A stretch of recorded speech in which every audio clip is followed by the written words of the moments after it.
sem Deus, tudo é permitido. E eu completo dizendo o seguinte, não existe a possibilidade de bondade sem um princípio de transcendência.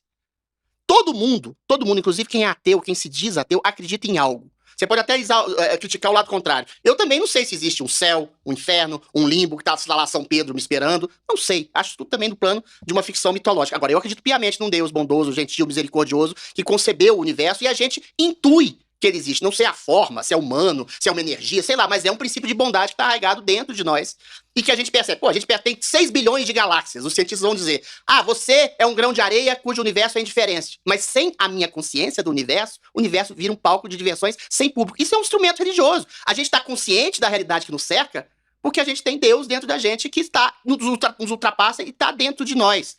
Mas, eventualmente, se você tem esse código moral dentro de você, que você apreende, mas você intui também, qualquer ser humano, por mais primitivo que seja, sabe que torturar é errado, não precisa nem acreditar numa religião, que matar é errado, que roubar é errado, que enganar é errado.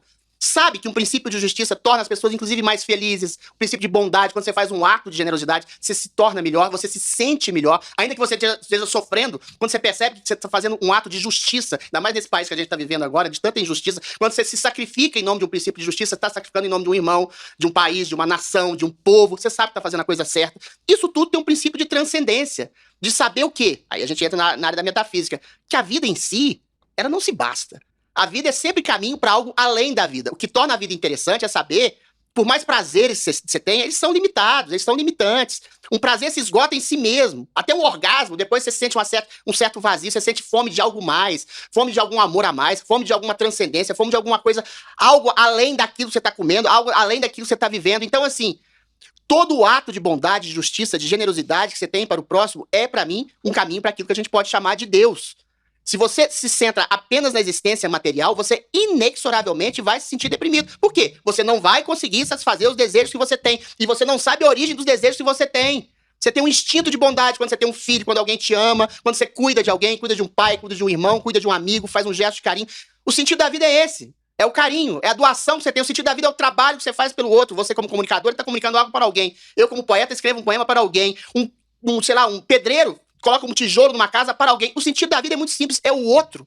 E o outro tá nessa dimensão transcendente que a gente pode chamar de Deus. E quando você perde essa dimensão de transcendência, você vira não livre, mas escravo dos seus próprios desejos, dos seus próprios anseios, dos seus próprios instintos que você não sabe de onde vem. E você se torna inexoravelmente vazio. A pessoa má, que obedece cegamente aos seus instintos, ela é a mais miserável de todas. Porque ela não é capaz de amar. Por que na mitologia cristã, vou chamar de mitologia, tá? O diabo é tão infeliz? Porque ele não é capaz de gostar de ninguém.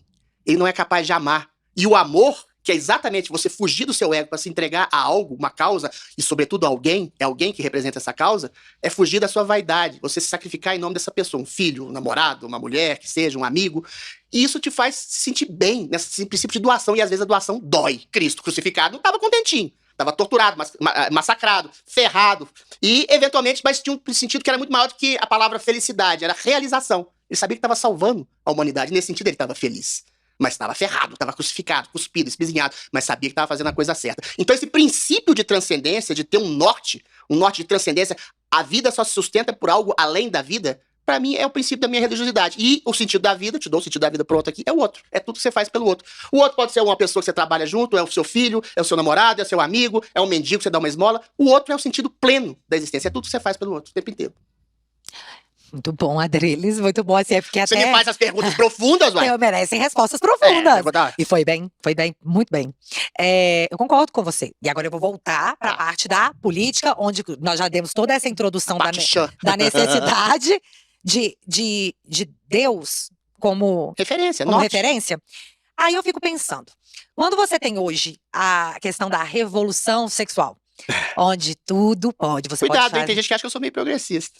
Essa parte, eu sou dúbio. Você é bicurioso? Não, sou dúbio na questão da sexualidade, criatura. Uai, pois é, eu também... Sou bicurioso. Não, eu tenho... A minha única viadagem, tem gente que acha que eu sou Não gay. era esse ponto de viadagem, A minha única viadagem é que algumas transexuais me deixam confuso. Mas eu lembro que elas têm birilinho e eu fico triste. Tô falando sinceramente. Porque eu gosto das mulheres. Tenho um fetiche com as mulheres com vilinhas altas, grandonas, assim, corpulentas. Você me falou que você gosta de mulher gordinha. Não, gosto de mulher cavala. A que engorda é as partes certas. Quer dizer, é um fetiche. Mas eu gosto de tudo quanto é tipo de mulher. Mas eu tenho uma preferência por essas opulentas. Baixinho, tara de baixinho, olhando pra cima. Aí tem umas trans que me deixam confuso. Mas eu lembro que elas têm algumas polegadas a mais em lugares estranhos, eu fico confuso. Eu tô falando, é sexualidade. Sexualidade não é politicamente correta que eu posso fazer. Não é.